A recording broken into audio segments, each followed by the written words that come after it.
Hello. I see a lot of mix-up of scientific terms, but used in a wrong way. You find, I know where you get it from, because you find it in the internet. For example, the term Afro-Asiatic languages are not used in Semitic linguistics, because it's used in, I found out now, it's used in Egyptology to describe the Egyptian language, but it's a geographical term and not a linguistic term. It tells you about where the languages are spoken, but not that they are related. So this Egyptologist, and I will post it also, I post a video about the Coptic language, which is actually the last development of the ancient Egyptian language. They use this term. We in Semitic linguistics, we don't use this term, because we understand that these are not related languages. And you also see, they give you a list of so-called Afro-Asiatic languages, but they are not related to each other.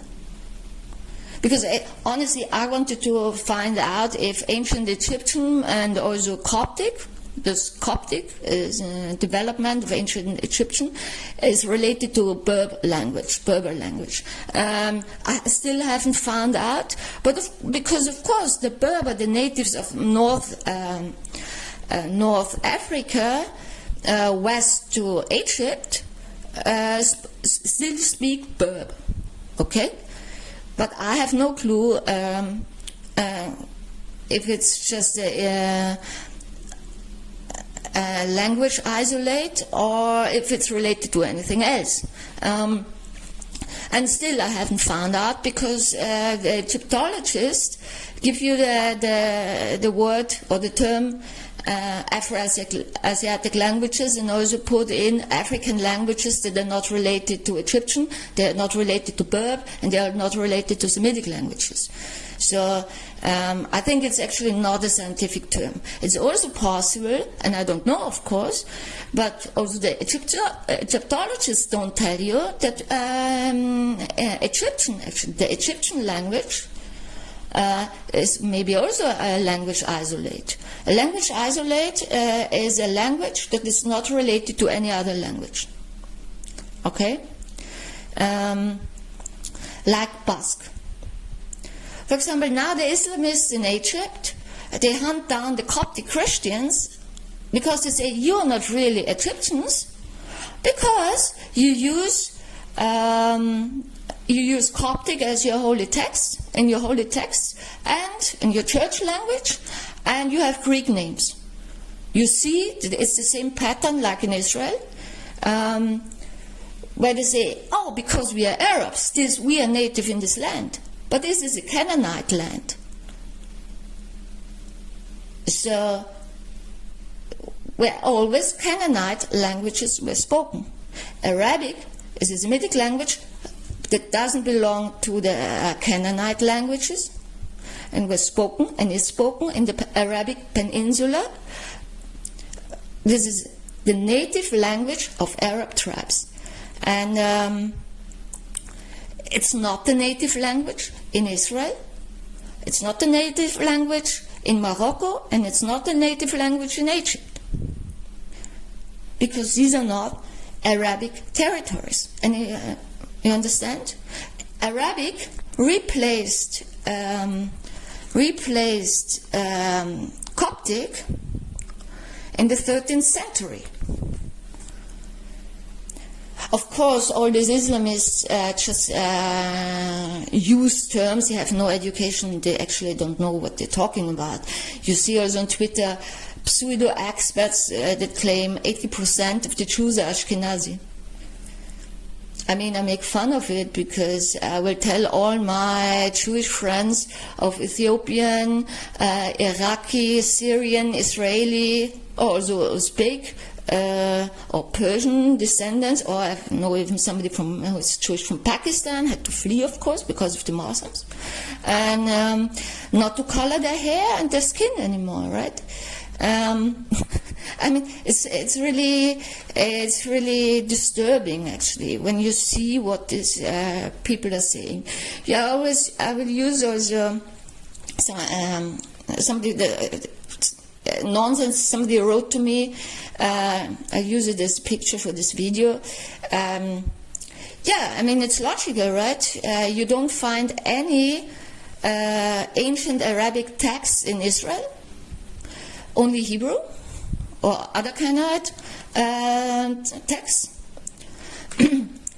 But and you also don't. There is never existed ancient Jewish Bible in Arabic, and this guy tells me it's because Jews are an Arab tribe. Yeah, that's logical. Sometimes I really am concerned about the state of the development of the human species, and there are also actually people who actually mean it well, but they get the information from the internet and not from scientific texts. Okay, they use the word Assyrians for now existing Aramaic people. And this is a problem, because Assyrians reigned in Babylon in the 2nd millennium BC. Yeah?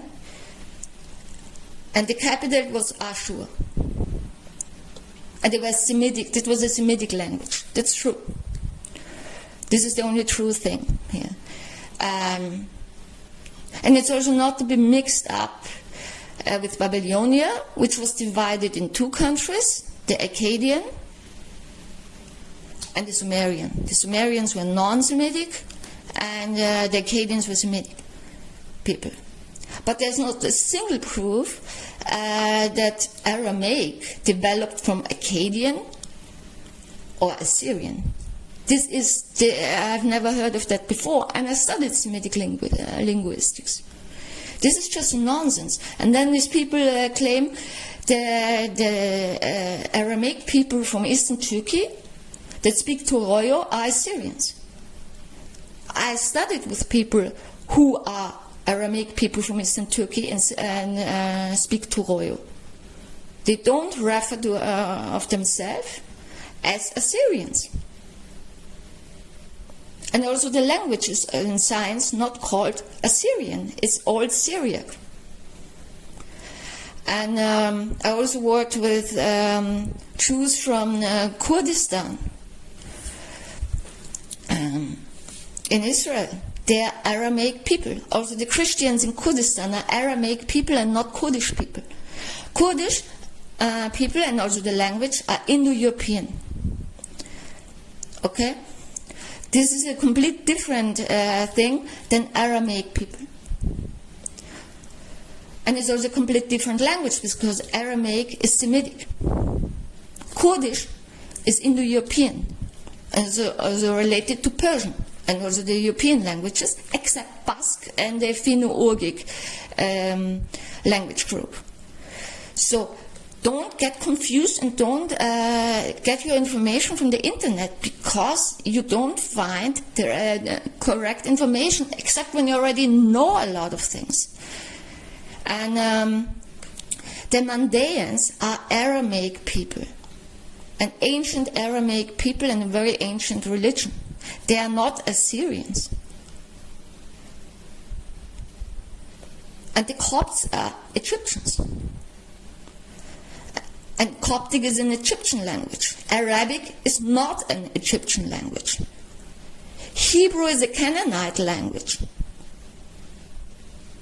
Arabic is not a Canaanite language.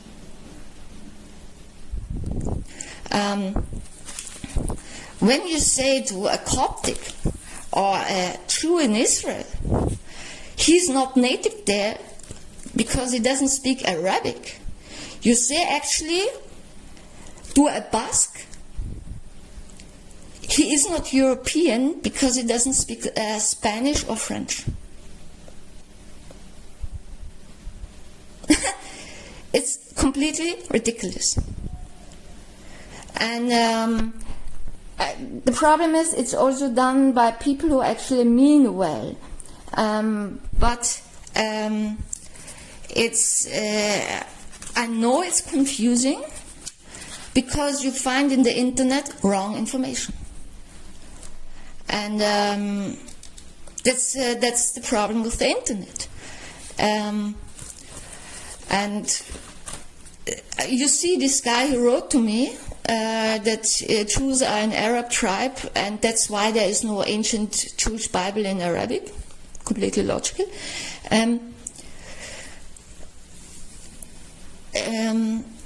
That it's abused for an ideology, a hateful ideology, and exactly. But I don't give information for people with an ideology, because ideologies are never based on facts. Never.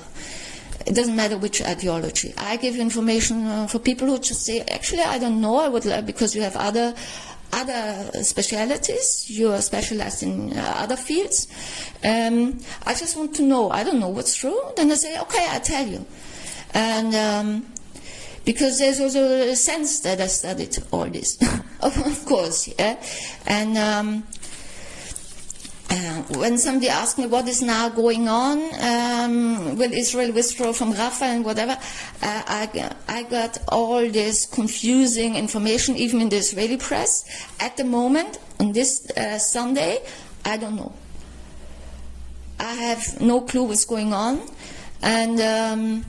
And I tried to find out, I sent it also to Israeli friends, because I said, I'm confused. There are contradictory even reports, even in the Israeli media. And I don't know. But it's worth studying and learning. And it's really like that. You don't get the information out of the internet, except when you already know things. And this confusion about who is who and who is native where or indigenous people, what we face now is a Nazi, Islamistic Nazi ideology trying to conquer the world and conquer Europe and India and also Russia and US. They just try to conquer the world, and they also just use everything they get.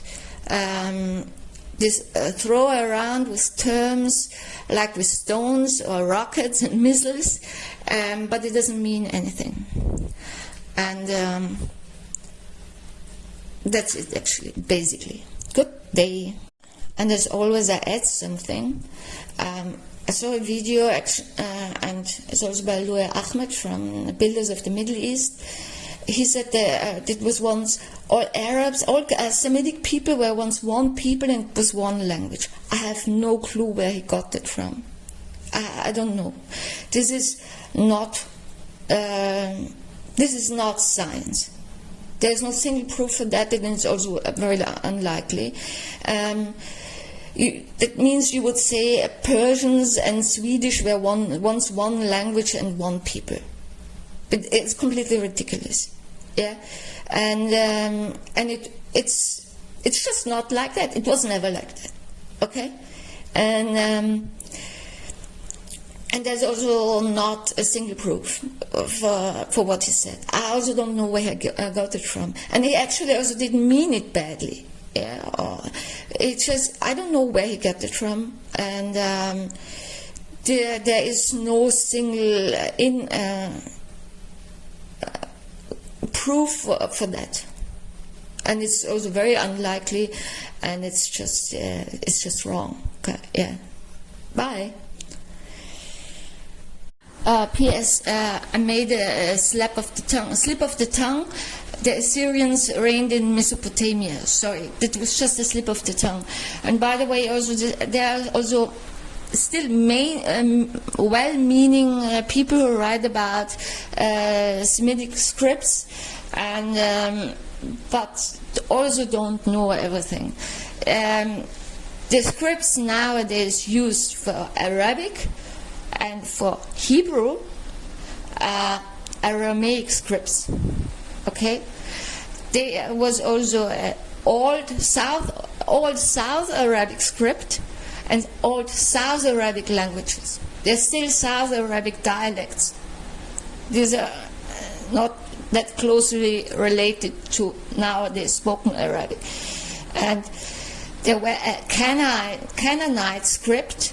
The original Bible, Jewish Bible, was in the old Hebrew script, and that was later replaced by this Aramaic square script that is nowadays called Hebrew.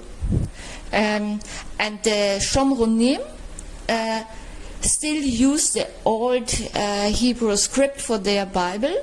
And when you go on the website of the Institute for Languages of the Semitic Linguistics, Institute for Semitic Linguistics of the University of Heidelberg, you can even hear the pronunciation tradition of the Shomronim, of this old Hebrew script of their Bible. If you're interested, you can do that. They have, by the way, also a lot of recordings also of Aramaic dialects, still spoken Aramaic dialects you can listen to, and to see how the different dialects sound, still spoken Aramaic dialects, also Arabic dialects, and then you also see that they are not very related. For example, Jewish Aramaic dialect spoken in a village in Irani Kurdistan is not understood by a Christian Aramaic of the same village, because the development is completely different. And the language that is most closely related, or closest related to the Aramaic in the Jewish Babylonian Talmud is Mandaic. Exactly. So there's East-Aramaic and West-Aramaic. And the most Aramaic dialects still spoken now are developed from the Old Eastern Aramaic. If somebody is interested. Bye. I have a PPS. You see, with all the things and confusion I read on Twitter, I'm also a bit. It also confused me. Israel hasn't entered Rafah yet. I know even Al Jazeera, which is a Hamas propaganda channel, reports it, and a lot of Islamists report the crimes of the IDF in Rafah. It's interesting because the IDF is not in Rafah at this moment. And what will go on, we will see. At the moment, it's not clear what Israel is planning. And have a good day.